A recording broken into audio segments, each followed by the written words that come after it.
Aprovimi eventual I propozimit për ngritje lineare të tarifave të energjisë elektrike për 21.3% sipas një llogaritje jo zyrtare të televizionit do të bënte që tarifa e lartë apo ditore për konsumin mujor deri në 800 kWh të shkonte nga 9.05 në 10.97 cent për kWh.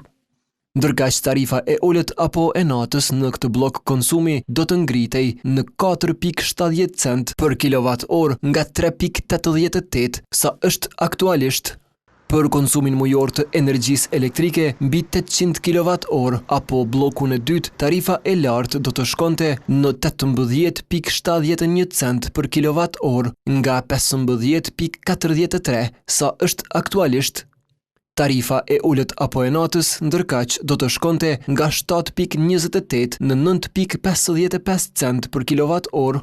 Në shembullin e parë, një familje që do të regjistronte konsum mujor të energjisë elektrike në vlerë 800 kW të ndarë 60% me tarifën e lartë apo të ditës dhe 40% të ulët apo të natës me tarifat e reja do të duhej të paguante rreth 13 euro më shumë se sa me ato aktuale.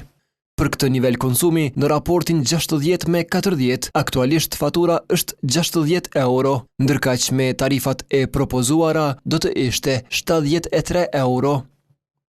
Në shembullin e dytë, një familje që do të regjistronte konsum mujor të energjisë elektrike 1200 kWh në raportin 60 me 40 do të merrte faturë rreth 26 euro më të lartë se sa me tarifat në fuqi.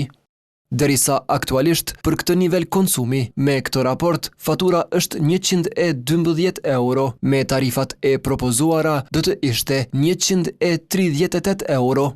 Në këto llogaritje jo zyrtare nuk përfshihen elemente si tarifa fikse, ajo për burimet e ripërtrishme të energjisë e të tjerë. Sido që të jetë, deri në këtë fazë, gjithçka mbetet në nivel propozimi pasi vendimi përfundimtar për tarifat nga zyra e rregullatorit për energji do të merret vetëm pas shqyrtimit të aplikimeve dhe diskutimit publik që pritet të vendoset deri në fund të marsit.